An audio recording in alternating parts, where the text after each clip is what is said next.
పూర్వం ద్వారకా నగరంలో ధర్మదాసు అనే వినమ్ర భక్తుడు నివసించేవాడు. కాని ఆయన మనసు ఒకే కోరికతో ఉండేది, పరమేశ్వరుడి ఒక దర్శనం పొందాలని. కాలక్రమేణా కార్తీక మాసం వచ్చింది. మాసం ముగిసిన తర్వాత వచ్చే పవిత్రమైన రోజు ప్రబోధిని ఏకాదశి. ఈ రోజున స్వయంగా శ్రీ మహావిష్ణువు యోగనిద్ర నుంచి మేల్కొంటాడని విశ్వాసం. నగరం మొత్తం దీపాలతో పుష్పాలతో నిండిపోయింది. ధర్మదాసు ఆ రోజు ఉపవాసం చేశాడు.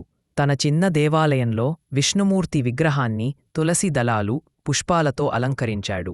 రాత్రి సమయానికి 108 దీపాలను వెలిగించి హృదయపూర్వకంగా విష్ణు సహస్రనామం జపించాడు. అర్ధరాత్రి సమయానికి మెల్లగా గాలి వీచింది. దీపాల జ్వాలలు మెరిపించాయి. ఆ క్షణంలో ఒక దివ్య కాంతి ఆయన గుడిసెలో విరజిల్లింది. శ్రీ మహావిష్ణు స్వయంగా దర్శనమిచ్చి చిరునవ్వు చిందించారు. చేతిలో సుదర్శన చక్రం, శంఖం పట్టుకుని నిలిచారు.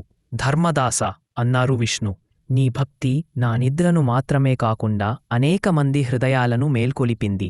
ధర్మదాసు ఆనందభాష్పాలతో నమస్కరించాడు. అప్పటినుంచి ఆయన ప్రతి ఏటా ప్రబోధిని